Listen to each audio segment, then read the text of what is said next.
जय हिंद दोस्तों। मैं विशाल गुर्जर करौली आप सभी का इस वीडियो के अंतर्गत हार्दिक स्वागत एवं अभिनंदन करता हूं। दोस्तों, आप सभी का काफ़ी दिन से कॉल मैसेज था।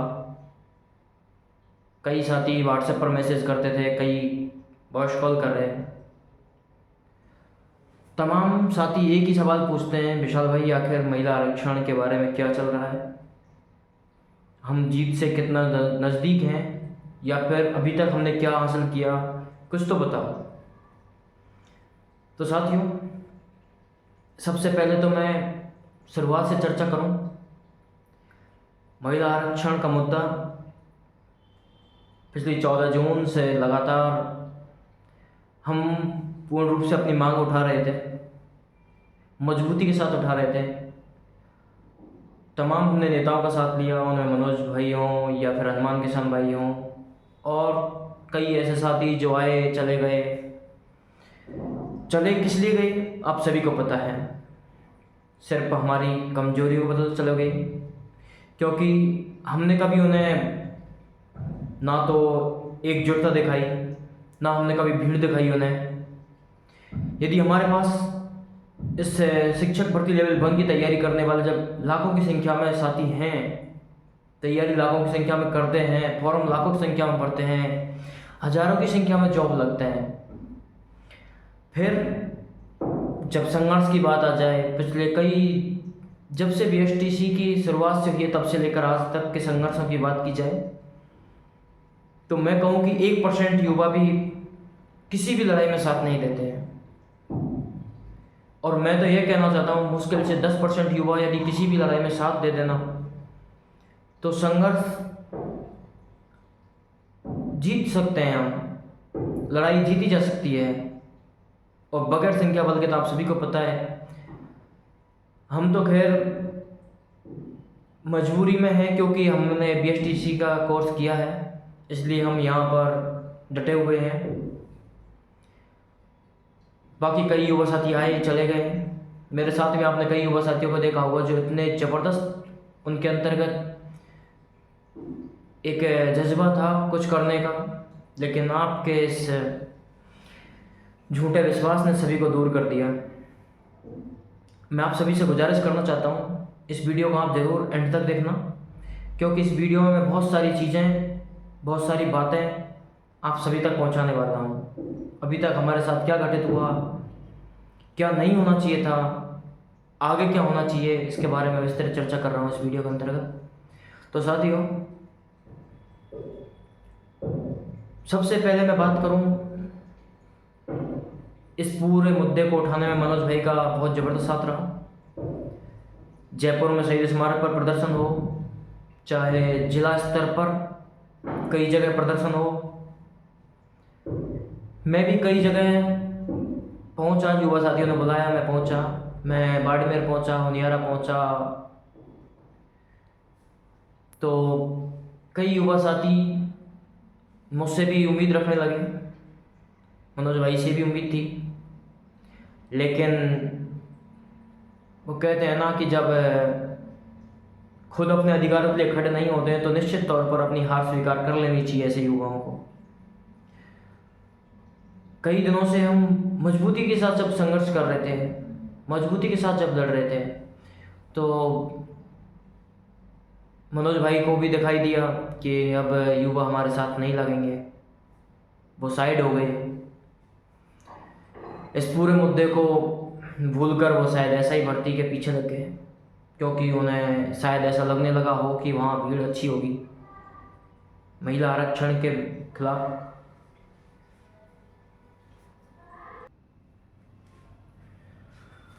तो मैं बात कर रहा था भीड़ तंत्र के ऊपर, एकजुटता के ऊपर। तो मनोज भाई धीरे धीरे दूर चले गए एसआई भर्ती के अंतर्गत, उन्हें शायद भीड़ दिखने लगी, और आज एसआई भर्ती में वो शायद जमकर लड़ रहे हैं, युवाओं के साथ मुकाबला कर रहे हैं साथ मिलकर। हालांकि अभी उन्हें भूख हड़ताल जब कर रहे थे तो उन्हें सरकार द्वारा गिरफ्तार कर लिया गया, प्रशासन द्वारा गिरफ्तार कर लिया गया। और अभी जिन युवाओं के लिए वो लड़े उनके लिए वो जेल में है, और युवा ना ही थे सोशल मीडिया पर। एक दिन जरूर ट्रेंड चला उसके बाद अभी तक कोई और ट्रेंड नहीं चला पाए, ना कहीं युवा दिखाई दिए। मैं तो एक बात कहना चाहता हूँ, जो इस जाल में फंसेगा वो, जो इस बीजेपी तानाशाह सरकार है उसके खिलाफ पूर्ण रूप से जंग नहीं जीत पाएगा, ना लड़ पाएगा। जो कुशल, मैं कहूँ कि राजनीतिज्ञ होते हैं, वो अभी चुप हैं, छुपे हुए हैं, साइलेंट हैं। इसके बाद में भाई हनुमान किसान ने, मैं तो कहता हूँ सभी ने साथ दिया, हनुमान किसान भाई ने भी साथ दिया। सीएम वार्ता की उन्होंने, उसके बाद अभी तक सीएम वार्ता प्रस्तावित है। देखो मैं तो ये कहना चाहता हूँ, जो युवा घर से बाहर नहीं निकले, आज तक जिनको ये पता नहीं है कि महिला आरक्षण के मामले में चल क्या रहा है, उनसे तो वो शायद बहुत बेहतर होंगे जो लड़ गए और इस मुद्दे से बहुत दूर चले गए, क्योंकि वो संघर्ष कर लिया उन्होंने, समझ लिया, लड़कों को पढ़ लिया, युवाओं को पढ़ लिया उन्होंने। इसके बाद में हमने हमारी तरफ से जो भी कई कोशिशें की, हालांकि नाकामयाब बहुत ज़्यादा हुए हम, क्योंकि जब आपका साथ नहीं होता तो नाकामयाब होना पड़ता है। मुद्दा धीरे धीरे शांत हो रहा था महिला आरक्षण के खिलाफ। उस टाइम जब कोई भी नेता हमारा साथ नहीं देना चाह रहे थे, तो मैंने सोचा क्यों ना न्याय यात्रा निकाली जाए। दौसा से जयपुर हम न्याय यात्रा निकाली हमने, 3-4 दिन पैदल चले। आप उन वीडियो को देखना मेरे यूट्यूब चैनल के अंतर्गत। बरसात, गर्मी, कभी कुछ मतलब परेशानियाँ, कभी कुछ परेशानियाँ, लड़ते लड़ते हम जयपुर पहुँचे। 3 युवा साथी, आप सभी को पता है उस दिन के बाद युवा साथी वो दिखे नहीं। उनमें चंद्रभान भाई भीलवाड़ा, आप सभी जानते होंगे उनको, जिन्होंने भीलवाड़ा के अंतर्गत एक ज़बरदस्त तरीके से अपनी नेतृत्व क्षमता का प्रदर्शन करते हुए और युवाओं को एकजुट किया, आंदोलन किया और वहाँ लड़े वो। इसके बाद न्याय यात्रा में वो शामिल हुए। न्याय यात्रा में आप सभी से आह्वान किया गया था कि आप सभी आओ, जब तक हमारे पास भीड़तंत्र नहीं होगी तब तक ना हमारा साथ मीडिया देगा, ना सरकार देगी, ना प्रशासन देगा, कोई भी साथ नहीं देगा हमारा, ना नेता देंगे हमारा साथ, ना पक्ष ना विपक्ष। इसके बाद में भाई बनवारी डीग भी हमारे साथ थे, जिनको अभी आप सभी समझ रहे होंगे कि भाई घर वाले हमें किसी आंदोलन में जाने नहीं देते, ये हमारी बात रखने के लिए जाने नहीं देते।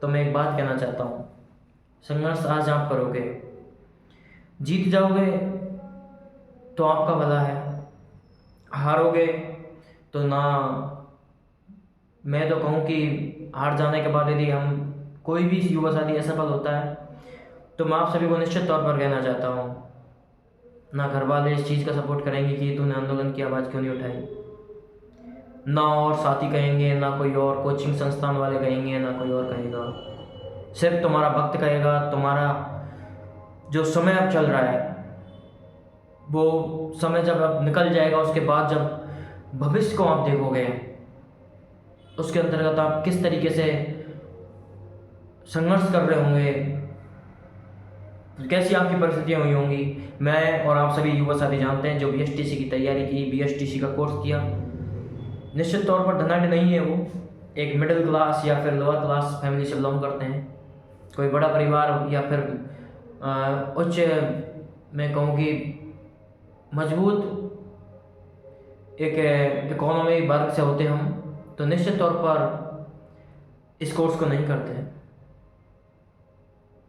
एवरेज या लोअर क्लास इस कोर्स को करती है, किसान मजदूर गरीब परिवारों के लोग इस कोर्स को करते हैं। जब आज का संघर्ष आप नहीं कर पा रहे हो, आप सोचते हो कि भाई मैं तो लाइब्रेरी में आराम से बैठता हूँ और कई युवा साथी हैं वो आपका लड़ाई लड़ लेंगे, तो ऐसा संभव कभी नहीं होता है। क्योंकि जब खुद ये सोच लेता ना कि मैं चुप हूँ, आराम से मस्त हूँ, लाइब्रेरी में पढ़ रहा हूँ, मैं तो सिर्फ पढ़ाई पे ध्यान दूंगा, मुझे एक सीट चाहिए या फिर मेरे हक की लड़ाई लड़ देंगे, जब इनसे ही नहीं हो पा रहा कुछ भी तो मैं लड़के क्या कर लूँगा, ऐसे कई युवा साथी सोचते होंगे, मुझे पता है, क्योंकि मैं उन्हीं में से एक हूँ। काफ़ी बार मैंने भी ये चीज़ें सहन की, लेकिन अब जब इतनी लंबी लड़ाई चल चुकी है, इतना लंबा संघर्ष हो चुका है, तो चुप क्यों रहे हम? इसके बाद हमने न्याय यात्रा जब निकाली तो मेरा सिर्फ उद्देश्य यह था कि किसी भी प्रकार से मुद्दा पूरा शांत नहीं हो जाए। उस टाइम ना मेरे साथ युवा थे, ना नेता थे, और सरकारों के लोग तो पता है आपको होते ही नहीं। सभी जगह हम चुप थे, लेकिन मैं लगातार चलता रहा। मेरे साथी युवा साथी चलते रहे मेरे साथ। न्याय यात्रा में डटकर मुकाबला किया, मजबूती के साथ न्याय यात्रा हमने ख़त्म की। हालांकि सरकार उससे झुकी नहीं, ना ज़्यादा मीडिया के पास खबर पहुंची। हालांकि 3-4 जो मीडिया चैनल हैं जो हमारा हमेशा साथ देते हैं, भारत रफ्तार टीवी हो, एजुकेशन नगरी हो, सच पे धड़क, और भी कई सारे जो हमारे साथी हैं मीडिया वाले, वो हमारा साथ देते हैं। आप नहीं देते हो बस। उसका सीधा सीधा मेरा उद्देश्य था कि किसी भी प्रकार से इस महिला आरक्षण की आग को शांत नहीं होने देना है। मजबूती के साथ में इस आवाज़ को धीरे धीरे उठाता रहूँगा मैं। कई नेताओं ने मुझसे उस टाइम संपर्क भी किया था, लेकिन मेरे पास भीड़ तंत्र बिल्कुल भी नहीं थी। मेरे पास युवाओं की एक बहुत बड़ी भीड़ होती। मैं कहूँ कि 1000 बंदे होते तो आज से पहले ये संघर्ष हम जीत चुके होते। और 1000 एक छोटी मोटी बात नहीं होती, बहुत बड़ी बात होती है। जब बड़े लेवल के नेता है 1000 लोगों की भीड़ इकट्ठे नहीं कर पाते, तो मैं तो क्या ही कर सकता हूँ। इसके बाद में कई युवा साथियों को मैंने जोड़ा। आरक्षण संघर्ष समिति का मुद्दा मैंने उठाया। मैंने सोचा कि प्रत्येक जिले से 4-4, 5-5 लोगों को एकजुट करता हूँ, और जब उनको जिम्मेदारियाँ सौंपेंगे हम, तो कहीं ना कहीं कुछ तो समझ पाएंगे हम। तो मैं एक चीज़ और दिखाना चाह रहा हूँ आज आपको, क्योंकि कई युवा साथी सोचते होंगे विशाल भाई यहाँ पे सिर्फ ऐसे ही हवा हवा में बात करते हो, ना अपने कोई युवाओं से या कोई राय मशवरा लेते हो, या फिर कोई ऐसे करते हो। कुछ नहीं करते हो आप, सिर्फ अपने हिसाब से करते हो सारी चीज़ें। तो मैं आपको बताना चाहूँगा, शायद पूरे राजस्थान में ये चीज़ें मैं नहीं की होंगी जो मैं बताने जा रहा हूँ आपको। आरक्षण संघर्ष समिति बनाई तब मैंने डायरी बनाना स्टार्ट किया, और इसमें प्रत्येक जिले से 4-4, 5-5 युवा साथियों को देखो कॉन्टैक्ट नंबर, नाम सुना मैंने लिखा। नीम का थाना से रवि कुमार मीना जी, सुमेर गुर्जर, सुमित यादव, विकास यादव भाई, श्री गंगानगर से संजय पुरिया, बजरंग सिंह राठौड़ प्रदीप, ऐसे तमाम साथियों को मैंने जोड़ा ये डायरी में। प्रत्येक जिले से, चूरू से, हनुमानगढ़, झुंझुनू, सीकर, इसके बाद में जोधपुर, फलौदी, करौली, डी, सवाई माधोपुर, भरतपुर, कोटपुतली, बहरौल, दौसा। देखो कई युवा साथियों के मेरे पास कॉन्टैक्ट नंबर थे। पूरी डायरी में कॉन्टैक्ट नंबर मिलेंगे आपको। रेगुलर इनसे बातें करता था, कॉल मैसेज करता था, बड़ी मुश्किल से जोड़े। इसमें देखो जयपुर से राम भजन मीना जी, श्री राम चौधरी, राजेंद्र मौर्य, अक्षय शर्मा, सुमेश, श्रवणलाल मीना। कोटा से थे कई युवा साथी, 12। मतलब मैंने कोई ऐसी डिस्ट्रिक्ट नहीं छोड़ी। बीकानेर, जोधपुर, जालौर, झालावाड़, बूंदी, भीलवाड़ा, डूंगरपुर, बालोतरा, बांसवाड़ा, राजसमंद, चित्तौड़गढ़। बहुत, मैं कहूँ कि मेरे पास तकरीबन 1000 युवा साथी जिनसे मैं संपर्क किया था, मैंने बात की थी, मेरे पास कॉल मैसेज आते थे। हज़ारों साथियों को मैंने मजबूती के साथ जोड़ा। आरक्षण संघर्ष समिति बनाना स्टार्ट किया। कई जिलों की मैंने संघर्ष समिति बनाई। उसमें जैसलमेर की संघर्ष समिति, जिसमें भाई दीपक व्यास, अनिल भाई और तमाम साथी थे। उन्होंने पहली बार वहाँ के स्थानीय विधायक जी को और गजेंद्र सिंह शेखावत साहब को उन्होंने ज्ञापन दिया, अपनी बात रखी। इसी प्रकार मेरा उद्देश्य था कि प्रत्येक जिले से मैं एक BST संघर्ष समिति, ये आरक्षण संघर्ष समिति इस प्रकार की बनाऊं जिसमें कम से कम 5 युवा साथी प्रत्येक जिले से हों। बनाई मैंने, लेकिन सीकर आंदोलन के समय कुछ लोगों ने चालबाजी कर जालसाजी कर खुद को एक नेता बनाने के चक्कर में उस आरक्षण संघर्ष समिति के ऊपर सवाल जवाब करने लग गए, बातें उठाने लग गए। सीकर आंदोलन के अंतर्गत ना तो किसी कोई महिला आरक्षण के मुद्दे पे बोला, ना कुछ और मुद्दे पे बोला। उन्होंने डायरेक्ट सिर्फ सीकर आंदोलन में खड़े होकर स्टेज पर जो हमारे पीछे लगे हुए थे, उन्होंने सीधा सीधा मुझे टारगेट किया कि आरक्षण संघर्ष समिति जो बना रहे हैं वो कहाँ है। जो आरक्षण संघर्ष समिति बनाई गई है उसमें से एक भी सदस्य उसमें नहीं आ पा रहा है, जबकि उन सभी को पता था कि उस दिन मेरी एग्ज़ाम थी। इसके बावजूद भी मैं सीकर पहुंचा उस दिन। मैंने ट्विटर पर वीडियो से मेरी फ़ोटो सेंड की, यूट्यूब पर भी की थी शायद, व्हाट्सएप ग्रुप पर, टेलीग्राम पर, सब जगह मैंने फ़ोटो सेंड की कि मैं सीकर जंक्शन पे पहुंच गया था। और मैं सोच रहा था कि वो आंदोलन लंबा चलेगा, निश्चितकालीन धरना था वो, लेकिन वही नेतागिरी के चक्कर में वो पूरा प्लान तहस नहस कर दिया।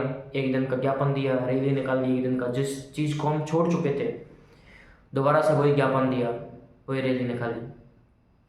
जबकि हम चाह रहे थे कि अनिश्चितकालीन एक धरना हो जिसमें सभी युवा साथियों से आह्वान किया जाए, सभी साथियों को बुलाया जाए। देखो, एक साथ कभी भीड़ नहीं आती है, 10-20 बंदे होते हैं, 10-20 से धीरे धीरे धीरे धीरे बढ़ते बढ़ते चला जाता है, कारवां बनता चला जाता है।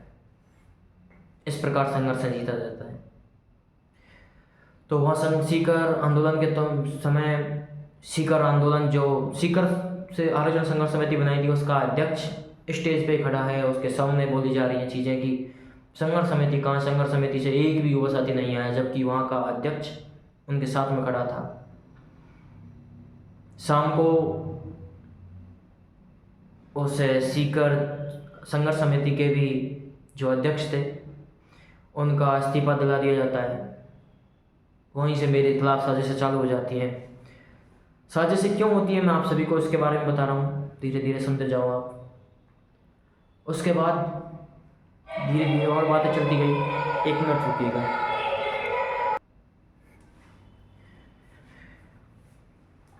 एक तो मैं क्षमा चाहूँगा कि ये वीडियो लंबी जा रही है। उसके बाद मैं धीरे धीरे सारी चीज़ें चलती गई। मैंने वो चीज़ें छोड़ी क्योंकि मुझे गालियाँ पड़ना स्टार्ट हो गई, जबकि मैंने सिर्फ लोगों को जिम्मेदारियाँ सौंपी। अब आना नहीं आना सब उनके ऊपर था, आरक्षण संघर्ष समिति आती नहीं आती वो सब उनके ऊपर थी, क्योंकि मैं कैसे प्रेशर डाल सकता हूँ किसी पर, घर से कैसे पकड़ के लेके आ सकता हूँ बताओ। फिर मुझे लगा कि अब हेट मिलना शुरू हो गई है। मैंने कदम वापस लिए, कई जगहों की ओर बना था मैं, पर लोगों को विश्वास धीरे धीरे उनसे कम हुआ। तो मैंने सोचा किसी प्रकार से आरक्षण का मुद्दा ये बंद नहीं होना चाहिए, इसलिए मैंने उस चीज़ों से भी इस्तीफा दिलवा दिया। हालांकि आरक्षण संघर्ष समिति अभी भी जारी है, कई युवा साथी साथ देते हैं। उनमें से मैंने जिन जिनको शायद जिम्मेदारी सौंपी उनमें से सभी लगभग एक्टिव हैं अभी। उसके जस्ट बाद से एक्टिव होना स्टार्ट हो गए थे। तो संघर्ष हमारा जारी था। उसके बाद मैं सोशल मीडिया पर काफ़ी लोगों के द्वारा मुझे ट्रोल किया गया, यहाँ तक कि यूट्यूब वीडियो के ऊपर भी गाली दिलाना स्टार्ट किया गया। सिर्फ ये चीज़ें क्यों हो रही थी, ये चीज़ें भी मैं अभी क्लियर कर देता हूँ आप सभी को। देखो, कोई होता है जो अपना निस्वार्थ भाव से काम करता है, कई लोग होते हैं जो किसी भी मुद्दे में फंसकर अपना एक अलग रुतबा कायम करना चाहते हैं, जबकि उनको सभी को पता है इस बीएसटीसी के मुद्दे को उठाने से विधायक नहीं बना जाता है। तो कई लोगों को नेता बनना था, हमारी तो ये मांग थी, हक था हमारा, इसलिए हम इस संघर्ष में जारी थे, लड़ रहे थे। कई लोगों की नेतागिरी के चक्कर में इस आंदोलन में युवा बहुत सारे भटके, आज भी भटक रहे हैं, क्योंकि लोगों को सभी को जिम्मेदारी अपनी सौंपनी मतलब समझनी नहीं है, दूसरों पर विश्वास करना है। ठीक है, जो भी हो। उसके बाद में न्याय यात्रा हमारी निकल गई, रैलियाँ हो गई, सीकर आंदोलन हो गया। उसके बाद में मुझे गालियाँ पड़ना स्टार्ट हुई। मैं परमिशन के लिए चला गया, लेकिन जब मुझे लगा कि परमिशन मैं लूँ और फिर भी मुझे हिट मिलेगी, कई लोग अपनी राजनीतिक रोटी इसमें सेकेंगे, तो मैंने वो कदम भी पीछे लिया, क्योंकि मैं चाहता था कि सभी इन्वॉल्व हों इस चीज़ में, क्योंकि मेरे अकेले करने से कुछ नहीं होता। मैं सोचता था कि जयपुर में सारी कोचिंगों से बात की जाएगी, युवाओं से बात की जाएगी, पूरे ज़िलों से बात की जाएगी, ज़िलों के युवाओं से बात की जाएगी, लेकिन धीरे धीरे पीछे से जो जड़ें काटना स्टार्ट करते लोग, उनके चक्कर में ये चीज़ें फंसती चली गई, आरक्षण से दूर होते चले गए। सरकार का लगातार मैसेज आता है कि महिला आरक्षण 50% कर दिया गया है, घोषणा कर दी गई है। विपक्ष सवाल उठाने लग गया कि घोषणा हो गई, लागू कब करोगे, तमाम सारी चीज़ें थी। उसके बाद हमने शिखर आंदोलन किया, उसके बाद बहुत सारी चीज़ें की। परमिशन के लिए मैं गया, परमिशन मुझे मिल रही थी, किसी कारण बस एंड टाइम पर नहीं मिल पाई। परमिशन आज भी मिल सकती है। कोई युवा साथी सोचे कि परमिशन नहीं मिलेगी महिला आरक्षण के नाम पर, कोई नेता सोचे कि महिला आरक्षण के नाम पर नहीं मिलेगी, तो मैं चैलेंज कर सकता हूँ, उसके नाम पर मैं परमिशन दिला सकता हूँ। आप कभी मुझे कॉल कर लेना जिसको चाहिए परमिशन महिला आरक्षण के नाम पर, सेम उसी के नाम पर परमिशन दिलाने की मेरी जिम्मेदारी है, टेंशन ना लें आप, ठीक है। उसके बाद जब ये चीज़ें सब क्लोज हो गई, ज्ञापन रैलियाँ ख़त्म हो गई, न्याय यात्रा ख़त्म हो गई, उसके बावजूद अब भी कुछ दिनों पहले दोबारा से मैं सोच रहा था कि शायद कई युवा साथी परमिशन लेंगे और शहीद स्मारक पर प्रदर्शन करेंगे, लेकिन अब सभी को पता है जब तक परमिशन नहीं मिलेगी लड़के नहीं आएंगे, BSTC धारी तो नहीं आएंगे। जब तक परमिशन नहीं मिलेगी तादाद में, संख्या बल के साथ में नहीं आएंगे वो, क्योंकि परमिशन मिलती है तो लड़कों पर जिम्मेदारी बढ़ती है कि अब अपन फ्री हो गए हैं, अपन के अपने ऊपर केस दर्ज भी नहीं होगा, क्योंकि ये BJP तानाशाह सरकार है, किसी को भी जेल में उठा के रख देती है, आप सभी को पता है। वर्तमान उदाहरण देखें, पूर्व में भी उदाहरण देखें आपने, वर्तमान में मनोज भाई अभी गिरफ्तार है। तो साथियों, प्लान बनता है कि जयपुर से और दौसा के लिए न्याय यात्रा निकालते हैं। हर कोई विशाल गुर्जर थोड़ी है, हर कोई चंद्रमान भाई भीलवाड़ा थोड़ी है, हर कोई बनवारी भाई डीग थोड़ी है, हर कोई भूपेंद्र भाई नहीं है। सब राजनीतिक रोटी सेकते हैं, अपना नाम बनाने के चक्कर में ये चीज़ें शुरू की, लेकिन और उनको घमंड था कि हमारे साथ युवाओं की एक बहुत बड़ी फौज है, हम युवाओं को लेके आएंगे, 350 लोगों की लिस्ट बनती है, और आखिरी में पहुंचते कितने, वही 20-25 जो हमेशा से एक्टिव थे। हुआ क्या, न्याय यात्रा जो दौसा से, जयपुर से दौसा जाने वाली थी, शायद तैयारियां की गई थी नेताओं के द्वारा, 27 से हो गया। जब हम 3 व्यक्तियों के ऊपर हम पूरी न्याय यात्रा स्टार्ट कर सकते हैं, तो 20-25 जब युवा आ गए तो फिर किसका इंतजार। लेकिन उनको पता है कि संघर्ष उन्हें करना नहीं है, आराम से बस में बैठ के सीधा दौसा पहुंचे। पहले जयपुर थे, अचानक दौसा पहुंच गए। मैं जयपुर आया, फिर जब मुझे मैसेज मिला कि दौसा जाना है तो मैं उस दिन नहीं पहुंच पाया। उसके बाद शाम के टाइम मुझे कॉल आता है जहाँ से जो दौसा में बैठे हुए थे युवा साथी, और मुझे गाली देना स्टार्ट किया जाता है। कई युवा साथियों को भड़काया जाता है मेरे खिलाफ कि वो नहीं आया, देख लो क्या केस है BSTC का। क्योंकि देखो, जब आप घर से बाहर नहीं निकल रहे हो तो शायद सामने वाले के भी पास जिम्मेदारी होंगी। मैं भी स्टडी करता हूँ, फैमिली प्रॉब्लम है, बहुत सभी की होती हैं, मैं ये नहीं कहता हूँ कि मेरी खुद की पर्सनल प्रॉब्लम है। जब मैं 4-5 महीने साथ दे रहा हूँ और एक दिन नहीं जा पा रहा हूँ तो गालियाँ पड़ना स्टार्ट हो रही है।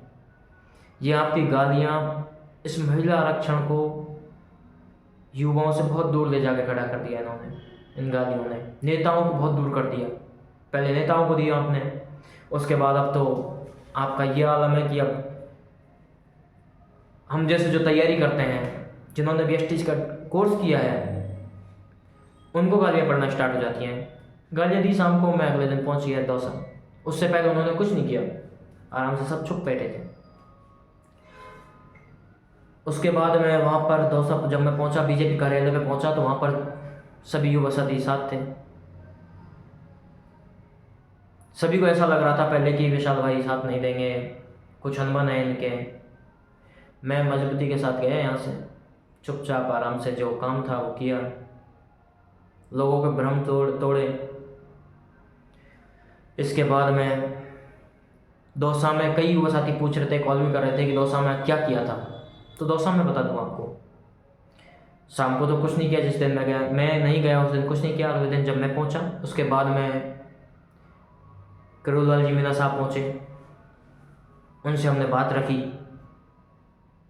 उन्होंने सिर्फ ये बोला कि हाँ करते हैं, ठीक है। कोई उचित रेस्पॉन्स नहीं था। मैं आप सभी को, मुझे पता है लोग अभी भी जो मेरे पीछे लगे हुए हैं, मुझे हेट फैलाना, मतलब मेरे पीछे लगेंगे वो, लेकिन देखो सच तो बताना पड़ेगा, और सच सुनने की हिम्मत भी होनी चाहिए सभी को। जब मैं सच सुनता हूँ तो लोगों को, सभी को सुननी चाहिए सच बातें।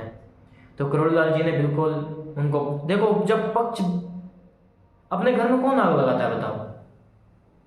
बीजेपी घोषणा कर रही है 50% महिला आरक्षण कर रहे हैं, तो करोड़ीलाल जी कौन होते हैं जो बीच में जाके बोलेंगे कि नहीं करवाओ, मत करवाओ इसको, महिला आरक्षण मत करवाओ? जबकि आप सभी को पता है कांग्रेस सरकार विपक्ष में है फिलहाल, कांग्रेस सरकार का एक भी विधायक, एक भी, मैं कहूँ कि एक छोटा सा कार्यकर्ता भी आज तक ये नहीं बोला कि इस महिला आरक्षण को कैंसिल करो, 33% कर दो या कुछ और कर दो, लेकिन 50% मत करो। किसी ने भी नहीं बोला, आज तक नहीं बोला। तो करोड़ीलाल जी कौन होते हैं जो बोल जाते हैं? नहीं बोलेंगे वो। हमने हमारी बातें रख दी। उसके बाद में वहाँ संसदीय कार्य मंत्री जो जोगाराम कुमावत जी थे वो पहुँचे, उनको हमने हमारी सारी बातें रखी। इसके बाद में अशोक परनामी जी, उनको हमने हमारी सारी बातें रखी। उन्होंने बोला हम सीएम साहब से वार्ता करते हैं और आपका सॉल्यूशन करवाते हैं। मैं आपको स्पष्ट शब्दों में कह रहा हूँ, अभी वो उपचुनाव के